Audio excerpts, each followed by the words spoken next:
Време е за вестите на телевизија Здравкин, ова се дел од содржините.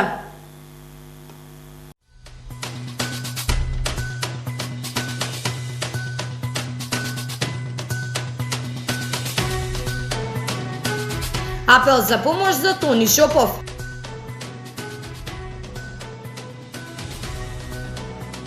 Кајакану клубот Арка Велес е исполнет со млади таленти.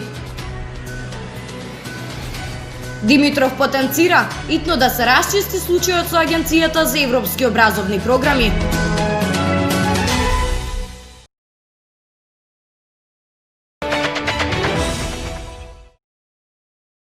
Велашанецот Тони Шопов има потреба од добрината на сите хумани луѓе.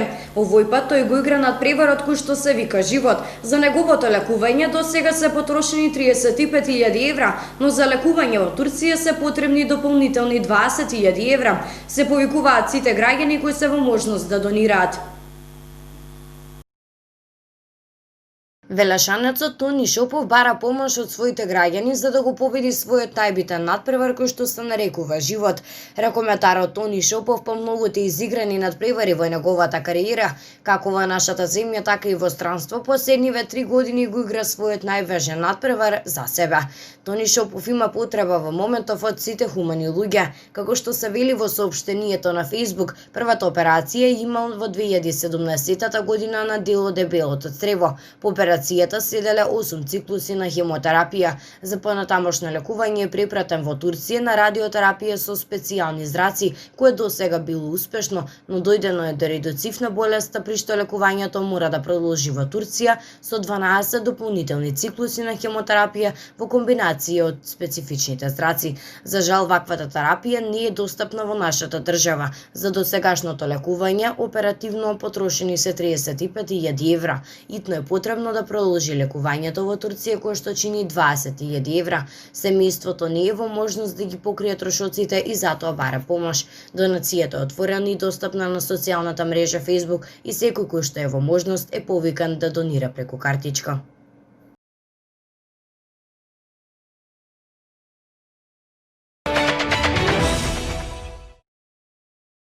Млади таленти се дел од кајакану клубот Арка Борец во Велес. Како што изјавуваат тие пред нашата камера, уживаат во тренинзите и во вода и на суво. Тренерот Спаси ќе потенцира важноста на улогата на родителите во целокупниот процес. Кајакану клубот Арка Борец е формиран 2008 година од Прилеп, каде што функционира до 2016-та. Потоа кајакарот Љубомир Спасик го превзема и го центрира во градот Велес, со што се прави комплетна реконструкција на самиот клуб, во делот на надпреварувачи, но и во делот на структурите кои што го раководат истиот. Моментално кајакану клубот Арка Борец брои 25 членови, од кои 5 девојки. Изминатиот период учествувавме и на државни првенства во кајак на диви води во спусти и во кајак на мирни води во Дебар на државното првенство. Во Скопје на државното првенство во кајак на диви води нашиот пласман е прв клуб во државата, во Севкупен, во генерален пласман, додека во пионерска и јуниорска конкуренција сме апсолутни победници. Своите искуства од надпреварите и тренинзите за нашата телевизија ги споделија и најмладите кајакари на Велес. Често имаме тренинзи, до сега се им направуваме на државен првак бе во јуниори, во Скопје и во Дебар имав, ама таму не успеш. Еден наш тренинг е добро, тренираме често. Јас сум зачлена 2 години, ама 1 година тренирам скоро па активно. Така, кои се твоите најуспешни надпревари до сега? Оваа година на државно првенство во Пионери, каде станав државен првак, и на мирна вода, каде станав трет. Убаво е да се дружиме, имавме и тренинзи скоро па редовно. Освен само кога имат надпревари, тогаш кога одат тренерите на странство на надпревар, тогаш нема, ама сами си правиме дома. Тренирам скоро 1 месец, задоволен сум. Како ти се допаѓа, се дружите или со другарчиња? Да, супер. Сум учествував во еден надпревар и освоив 2 место. Јас тренирам тука околу 2 месеци и баш е супер. Мене еден другар ме натера да дојдам, да пробам и после тоа ми беше интересно и останам. Тренерот Спасик ја потенцираше одличната соработка со родителите на членовите на овој кајакарски клуб. До сега сме имале одлична соработка за се она што ни било потребно од нивна страна, нели, у делот на логистика, бидејќи сме били повеќе пати организатори тука на Велешкото езеро на надпревари во кајак на мирни води. Самите родители изразиле нели волја за помош. Волонтерски секако се разбира, бидејќи овој спорт е спорт во природа, кај што е потребно поголем број на луѓе за организација на еден надпревар од таков тип. Во овој клуб може да се зачленат сите деца од 8 до 15 годишна возраст со цел вклучување во повеќе надпревари.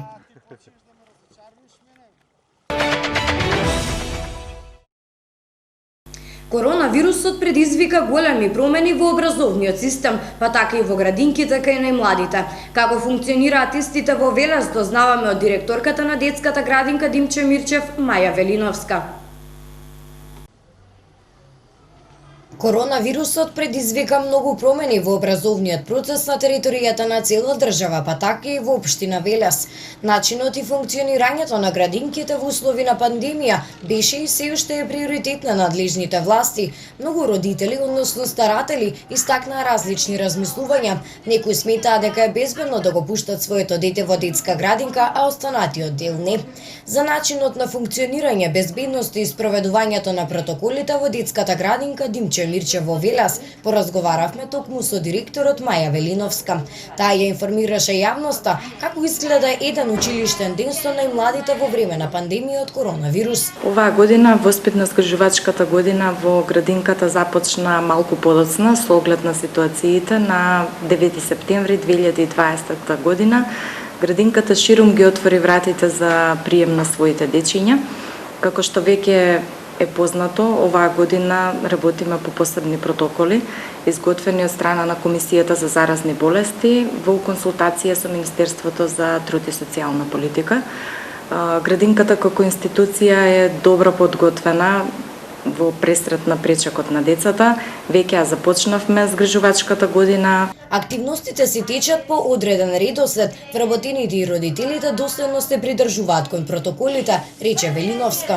Така да можеме да испратиме порака дека градинката е една безбедна средина во која што секој родител кој што има потреба за згрижување на своето дете може слободно да дојде и да знае дека е безбедно место. Прашањето кое што е од особена важност за сите засегнати страни е што се прави доколку некое дете или пак вработен има симптоми на коронавирусот. Директорот Велиновска го објасни целокупниот процес. Доколку се случи сомнеш дека некое дете или вработен имаат симптоми на COVID-19 и овдека се подготвени строго определени чекори, односно по одреден алгоритам на постапување, градинката, семејството, Центарот за јавно здравје и матичните лекари постапуваат како би се превзеле сите неопходни мерки за изолација на тоа лице, но и понатака и за чекорите кои што треба да се превземат за сите кои што биле во контакт со истото. Инаку детската градинка Димче Мирчев во сите 9 објекти, односно 6 во градот и 3 надвор од него, може да прифати 723 деца, додека моменталниот опфат е 453.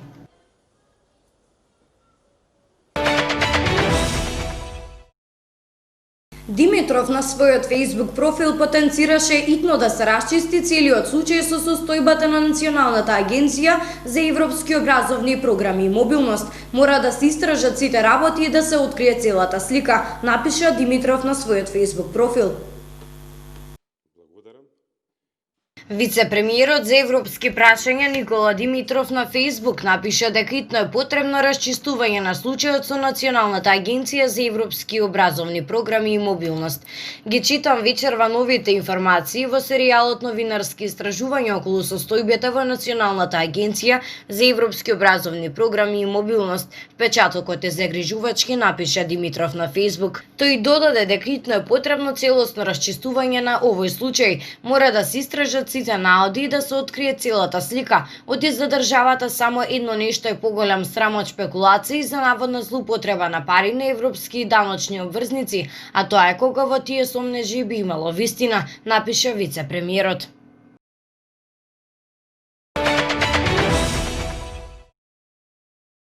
Професорот на медицинскиот факултет доктор Нико Беќаровски разоткрива неколку дилеми околу коронавирусот кои може да бидат значајни за граѓаните, особено во време кога пандемијата се разгорува и кога бројот на заразени од ден на ден се движи околу 400.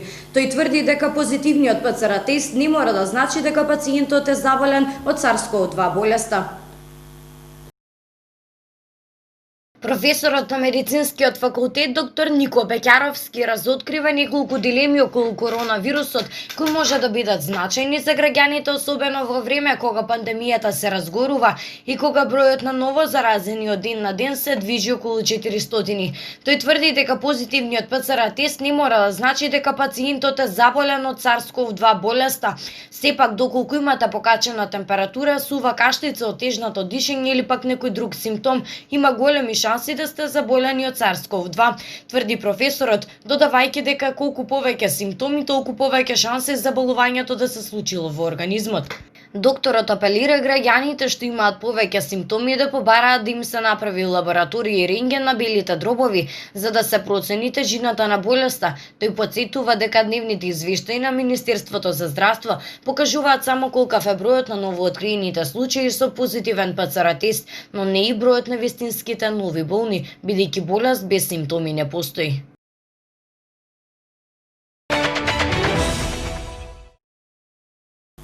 Најновото истражување покажа дека коронавирусот може да преживее на банкнотите, речиси 1 месец. Кина ќе тестира 9 милионски град за 5 дена. Светската здравствена организација го оцени како незамисливо дозволувањето на слободно циркулирање на COVID-19 за да се постигне колективен имунитет. Време е за информациите од светот.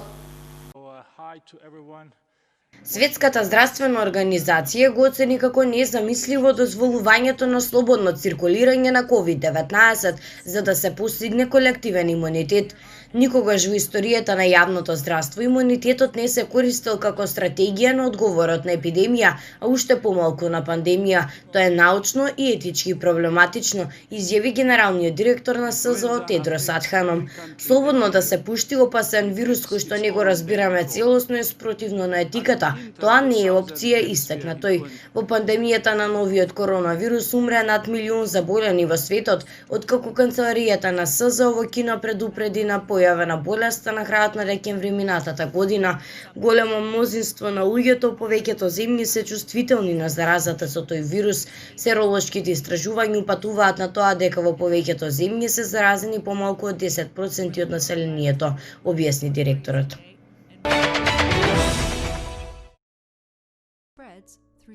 Организацијата за научни и индустријски истражувања на Комонвилтот доведе до истражување во кое дојдоа до сознание дека SARS-CoV-2 вирусот може да преживее подолго на мазните површини и во ладни услови.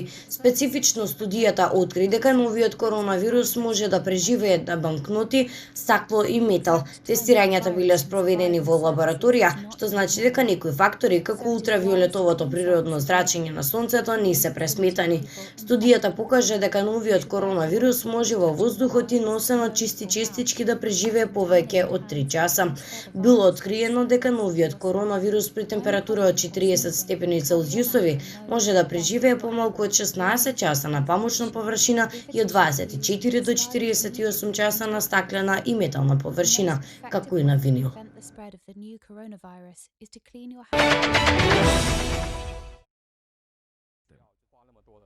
Кина започнува со масовно тестирање на COVID-19 во градот Чингдао, во кој што живеат 9 милиони луѓе. Причина за масовното тестирање се 6 лица кои биле заразени, а со што се предизвикало страф од повторно ширење на епидемијата. Според локалните власти, тестирањето од 6 квартови на овој град ќе се врши во следните 3 дена, а тестирањето во градот ќе биде спроведено за 5. За сега не се знае изворот на заразата од 6 лица, но се претпоставува дека заболените се поврзани со болницата во која што се лекуваат пациентите од коронавирусот.